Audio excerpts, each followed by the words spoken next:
The Puck Portfolio with Andy MacNeil. Hey, welcome to the Puck Portfolio. It is Wednesday, May 22nd. The Eastern Conference Final, which we previewed on yesterday's show, will be getting underway later today. But we've got the Western Conference Final getting set to start on Thursday between the Edmonton Oilers and the Dallas Stars. I'm Andy MacNeil, the host of the show, joined by guest Nick Martin from the Action Network's Line Change podcast. How you doing, Nick? Oh, I'm doing good, Andy. Still fighting this sickness. You sound a little bit better than last time. You sounded pretty I rough was last doing time. better, and then I went out and had a big day on Monday, but that's okay. Well, things are starting to wind down. The days are getting a little bit easier and less busy now that we're down to the final four. And, when I think of the Dallas Stars and the Edmonton Oilers, I can't help but think of, staying up into the wee hours of the morning as a young fella in Nova Scotia in 1999 when Joe Nieuwendyk was netting that OT winner. I think it was the third overtime, maybe the fourth. I don't know. But that was one of the longest games in NHL history. And can't help but think back to some of those matchups in the late 90s, early 2000s there. Or I guess throughout the 90s. What was it? But yeah, they played a lot of series against one another back in the day, but haven't met in the playoffs in a long time. And now they're going to meet in the biggest Western Conference matchup of all. As of course, everybody knows that, or everybody probably knows, anybody that's watched the show this season knows that I've been on the Stars all season long. I think Nick has been too.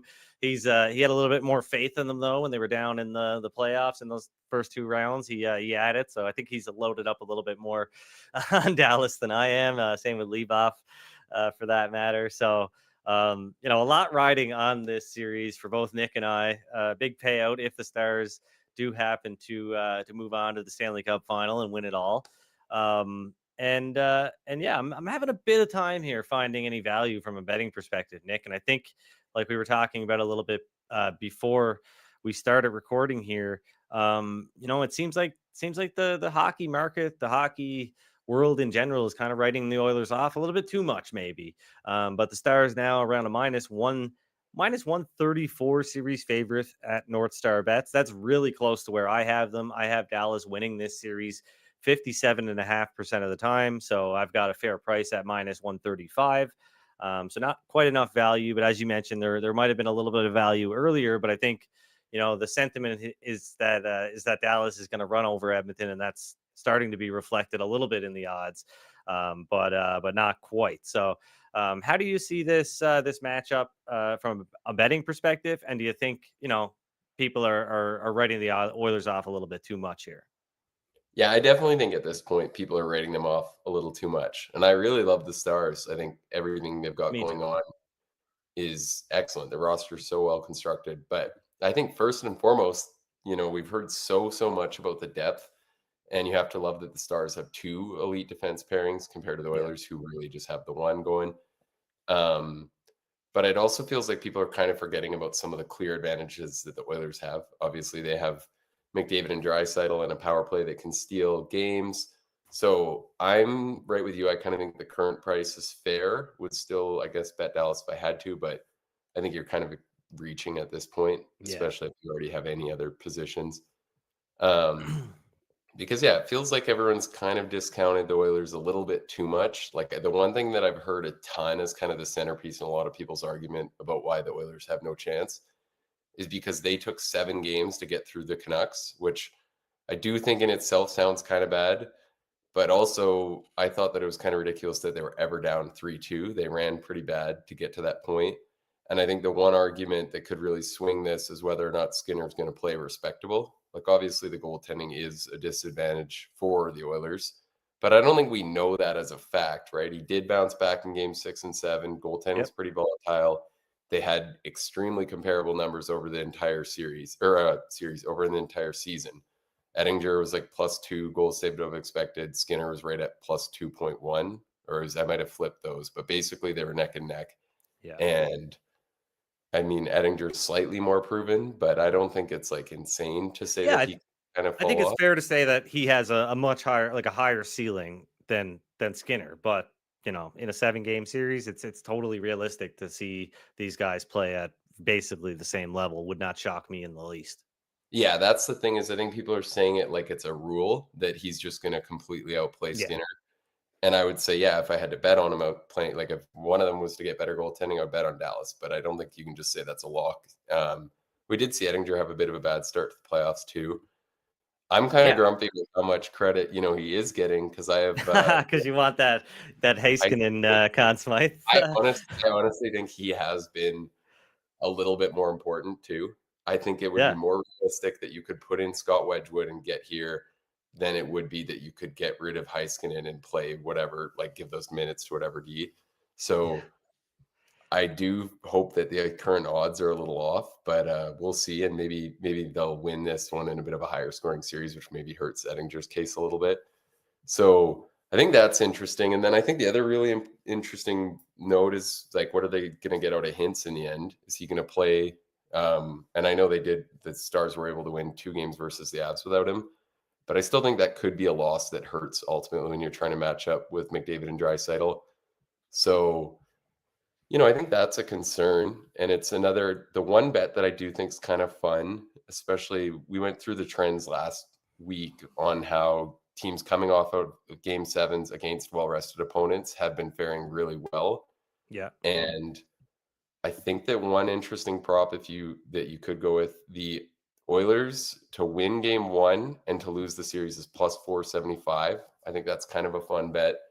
There might be ways to, price it out where if you just bet the Oilers and then bet the Stars the rest of the way, maybe that's easier too. But Yeah. I thought plus 475 and that is kind of reasonable.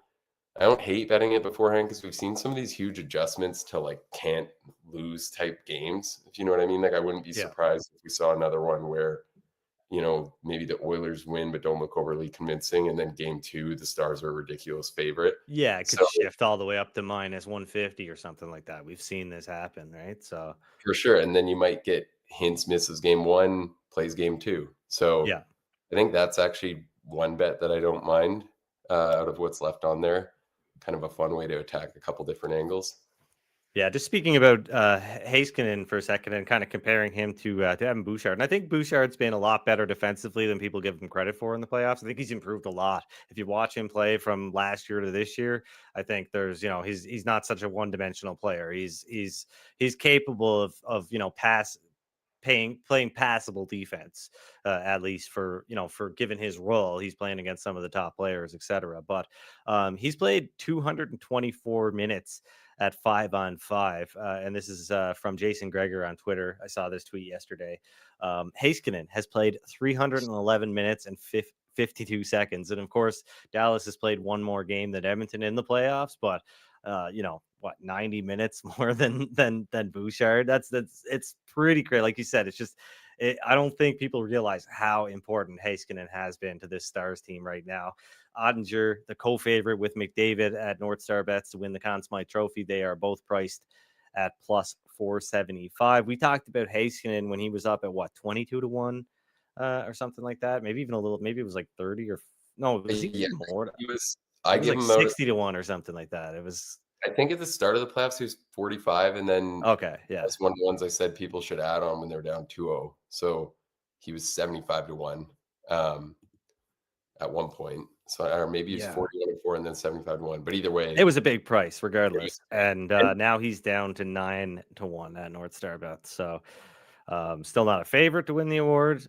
Still not even the favorite on Dallas to win the award, but he's in the mix, and maybe still a little bit of value on Heiskanen if you think the voters will go that way.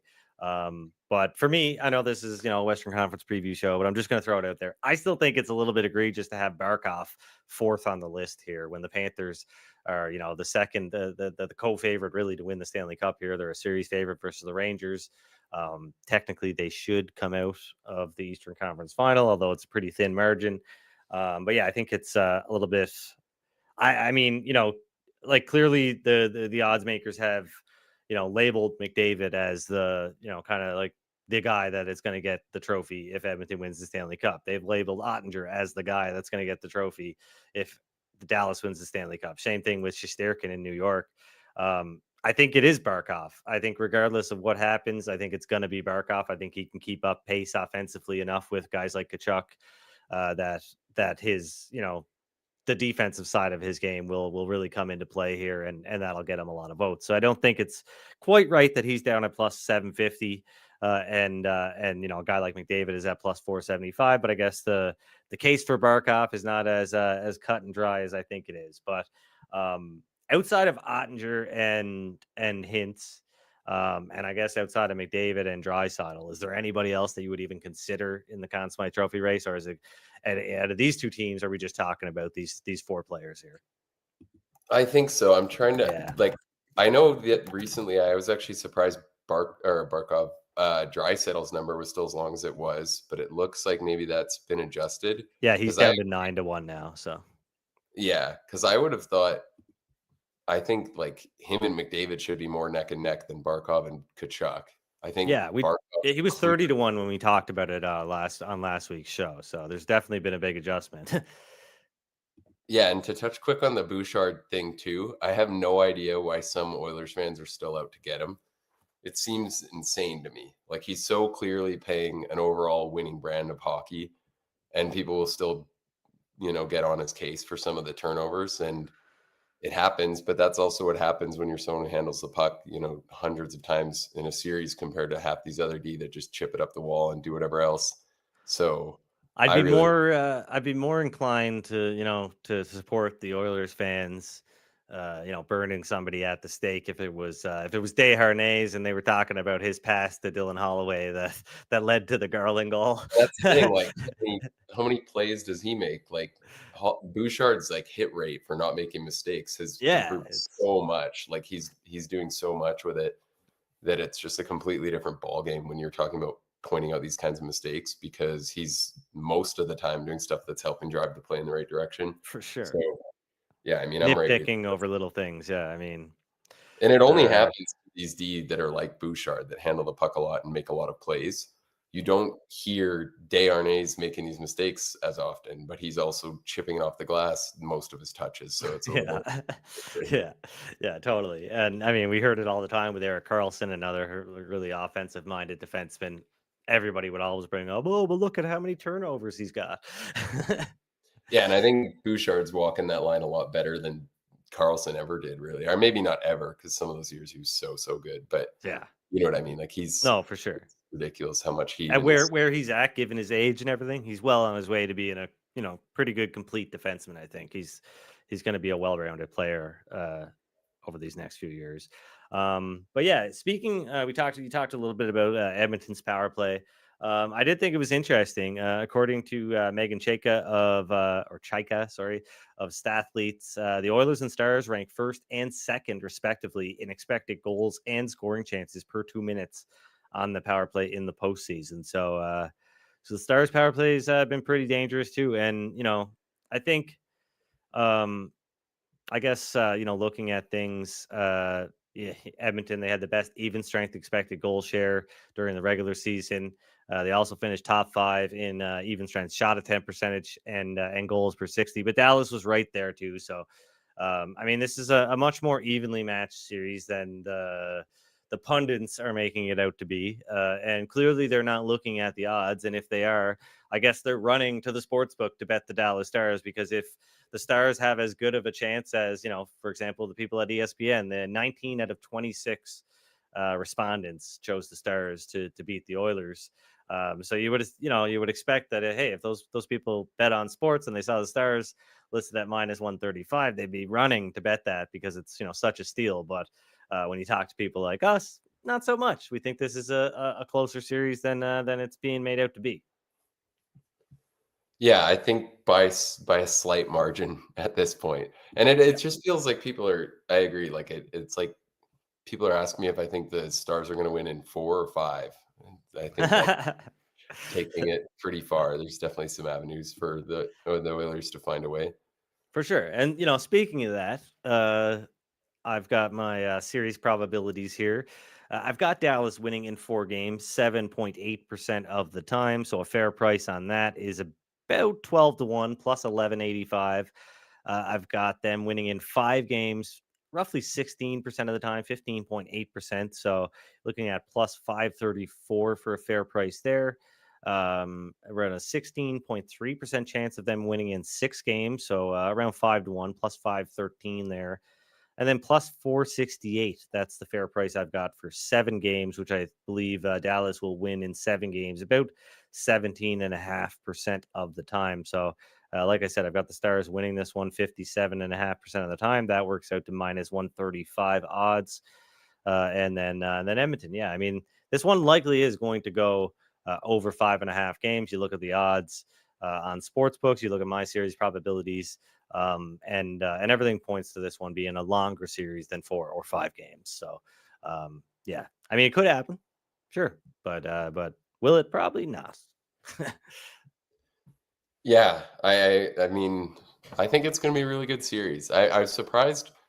I'd like to hear like a deeper dive on. I would have thought Stars and 6 was the most likely outcome, but I know you had those super close with so it'd be Stars and 6 second most likely. That's no, Stars and 6 is the most likely, Okay, or no, actually Stars and 7. Actually, what am I okay, saying? Stars and 7 is slightly more likely, but about 1.5% more likely than Stars and 6. But yeah, um, yeah, and I think the special teams will be really interesting. This is one of the things we talked about that I think it's really hard to predict. You can, try to point to all the different arguments why one penalty kill could succeed or fail, but I do find that's one of the parts of playoff hockey that's tough to project is how like a power play will actually perform once it gets into a series. It feels like those adjustments and the way that things will actually work out are always tough to predict, and it comes down to a lot more than just looking at who was really good in the regular season and who was bad in the regular season. So I think that'll yeah. be something really interesting to see if the Stars do kind of have any answers to the Oilers' power play. I mean, the Dallas penalty kill hasn't been great in the playoffs. As good as they've been on the power play, they've gone 8 for 26 on the kill. That's 69% roughly. Not nice. So yeah, Dallas has some stuff to clean up here. Edmonton's been really good on the PK in these playoffs, and really, I mean, looking,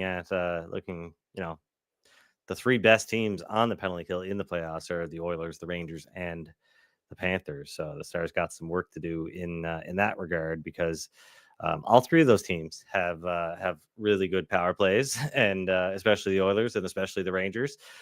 So whoever Dallas ends up facing, if they do make it past the Oilers, they're going to have to deal with another pretty efficient, potent power play. So got to get their penalty killing in order. Ottinger's going to have to be really good. But yeah, I mean, I think Dallas deserves to be the favorite right now to win the Stanley Cup, but don't count the Oilers out. I would not blindly recommend betting on the Dallas Stars. I think it's a fair price. I think based on the sentiment out there in the hockey world right now, if there was anything real here, if that was really how sports bettors felt, then Dallas would be a much bigger favorite here, but they're not. So a bit of overconfidence out there in the public space. But I've got Dallas at 15-1 to win the Stanley Cup. I'm pretty happy with that. If I can, find a chance to kind of, and I don't want to say hedge, because it would be hard to get I guess it would be hard to get a true hedge, but if there's a chance to buy some of that back throughout the series on the Oilers, I'll take it. But really, I mean, I'm probably going to be, for the most part, riding this future and hoping that it goes all the way.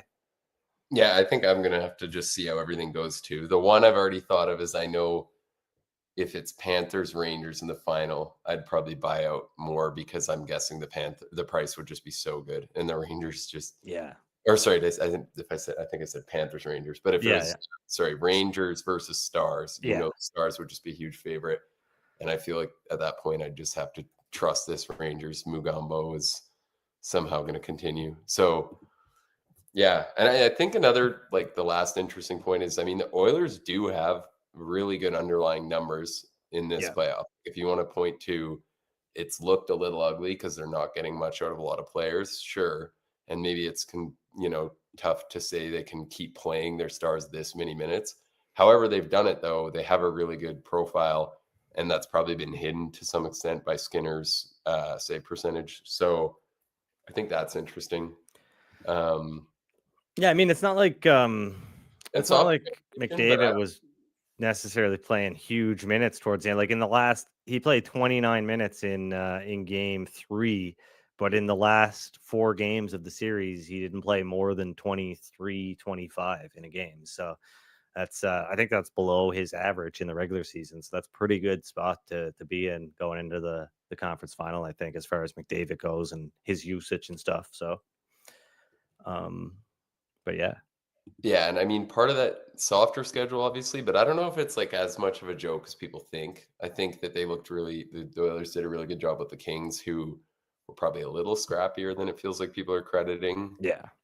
Um, and then the Canucks, I mean, it wasn't what the Stars faced, but I still feel like, they were a tough out. And For sure. I don't know. It feels like that's another huge part of the story is people just looking at the team's face in the first 2 rounds and saying the Oilers struggled through Vancouver, the Stars got through 2 cup contenders, and then let's just assume. But I feel like overall in the playoffs every year, teams are always a little more comparable, I think, than people expect. I think that's why we normally see so many upsets, and the fact that this year we haven't seen any is really, I think, kind of having people so low on teams like the Canucks and Kings. Yeah. So I don't know. It's just, yeah, all in all, probably a little more volatility than I think some people think. Yeah, I've got a, I guess, final thought on it is that if anything concerns me about how Edmonton plays, it's their willingness to just totally sit back with a 2-goal lead. They did it, or a 1-goal lead even. They did it in the series versus the Kings. They were lucky to win that game. It was arguably their worst game of the playoffs. They did it a few times versus the Vancouver Canucks. And I think, we talked about the Stars' depth. It's going to be very dangerous and very hard to keep the Stars at bay. They showed us that they can come back in games in this playoffs already, and they've got the offense to make it interesting. They've got the elite players that can cash in those high leverage opportunities when you need to on the power play, etc. So Edmonton's got to really work on keeping their foot on the gas, I think, in this series. If they get a lead, they cannot sit back, or else they'll be in the same position that they found themselves in Vancouver, and that's not a position you want to find yourself in versus a team like the Dallas Stars, because I do think Dallas is a lot more likely to close you out if they get you into a 3-2 or 3-1 position, and Edmonton can't afford that. So. Yeah, definitely agree with that. I don't think they'll be getting as many 3-0 leads in this series either. So No, it's going to be tough. It's going to be tough. I mean, the Oilers have at even strength in these playoffs, expected goals percentage, according to Evolving Hockey, roughly 50.5%. Of course, that's all 12 games. They did not play great at even strength against the Kings. Of course, it was their power play that really, really did it for them in that series. I thought they played, in closer situations when the game was tied, etc. They were playing really good in those situations against Vancouver. But once again, when they got the lead, they took their foot off the gas. I mean, you look at Game 7 was a perfect example of this. I think the shots were 24-4 when Edmonton made it 2-0. And yeah, they scored another goal to go up 3-0. But between that second goal and the end of the game, I think they only had 5 shots the rest of the way. Like, it was not a good look, right? And really close to blowing that and letting the Canucks win that series. I mean, that would have been what's overtime look like if Vancouver ties that game, right? Like, yeah, I think if you blow that, you're in trouble. And they did get close. I think Zadorov might have blocked a goal there. yeah, you're right. Yeah, really JT close. Miller off the skate. Yeah, for sure. That one will replay in Canucks fans' heads for a while, I'm sure. Yeah, But and I mean, you would have been if they had pulled it off, you'd be counting your lucky stars, I think. But yeah, still, and counting them out versus the Stars.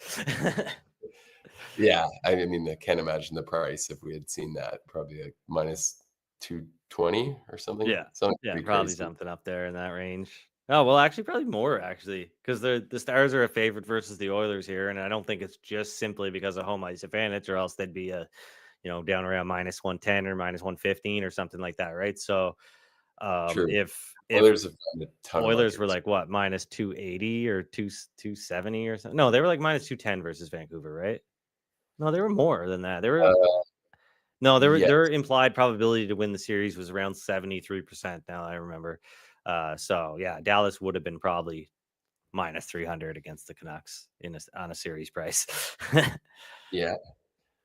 So yeah, a little bit of a tough break for the Stars. I'm sure they would have liked to play the Canucks and would have cruised to the conference final and in all likelihood. But they've got the Oilers, and like I said, if they do go on to win the Stanley Cup, and it's whether it's the Florida Panthers or the New York Rangers, I don't know any team. I can't think of another team that's had this, that will have had this as an impressive of a run, taking out the last two defending Stanley Cup champions, taking out Connor McDavid and the Oilers, and then taking out, the President's Trophy winning Rangers or the team that went to the Stanley Cup final last year. Like, whatever happens here, if the Dallas Stars win the Cup, they're going to be one of the most impressive Cup teams and one of the most deserving Cup teams, I think, that we've seen in a long time, because they haven't had an easy pass this whole time. Yeah, fully agree, especially when you consider they're the 1 seed. So it's not like they even, necessarily deserve this path at all. And they just kind of ended up on the unlucky side of things. Yeah, for sure.